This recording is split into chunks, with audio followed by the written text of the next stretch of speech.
The Secretariat clearly plays a vital role here at COP17, but what are the limits of its capabilities? I mean, it can bring horses to water, I guess, but it can't make them drink. No, that's exactly true.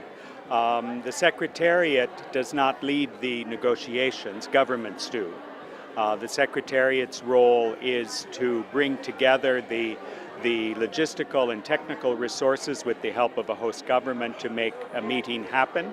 It supports every agenda item with full teams that work with the government negotiators to bring out whatever is agreed into documentation that then can be published in all of the 6 official languages and then agreed by the parties. But the role of the Secretariat is not to lead a negotiation. That is clearly assigned to governments. And in terms of looking back at these negotiations over the past 10 years, do you sense a general sort of positive mood moving forward? Obviously Copenhagen was very disappointing, but do you sense that we are sort of building a framework and we are moving forward? Well, I look at it from a communications perspective, since that's my job, and I've been here for a decade. So what I have seen is a complete global transformation, where when I began 10 years ago, climate change was a very technical issue that was not very well understood, and certainly nothing that my mother could grasp back in Minnesota.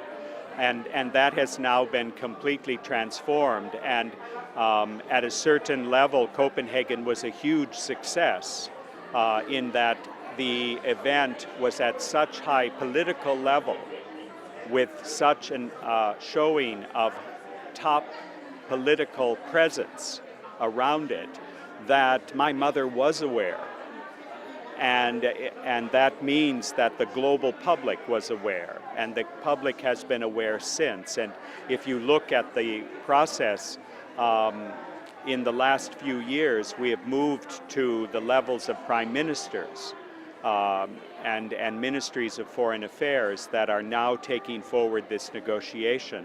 So the results are pegged at a high political level, but one also has to take into account that climate change is a complex topic, and the solutions to the problem are not so simple. So getting 194 governments to agree on actions going forward is not necessarily so easy.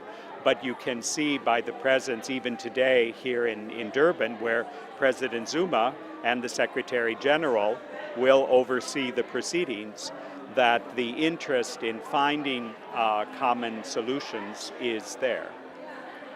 And communication is so vital, especially in the arena of climate change. How would you assess how the communication of climate change has changed over the past sort of 4 or 5 years? Obviously, there have been issues with IPCC reports and other bits of analysis. A lot of those have been twisted by climate skeptics. But how would you assess the way that the communication aspect of this arena has changed?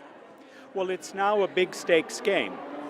That climate change is a topic at the top political level, and it attracts those who are for it and those who are against it.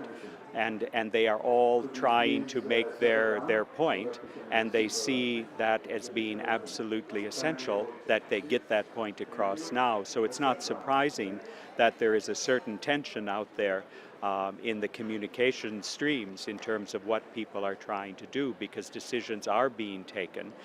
Even outside of the process, you can see in the private sector, you can see at local and regional level, actions around the world are being taken. So those who are for it are out there and trying to communicate the success of that and trying to create momentum for that. And those who see this as a concern are also trying to put forward their perspective.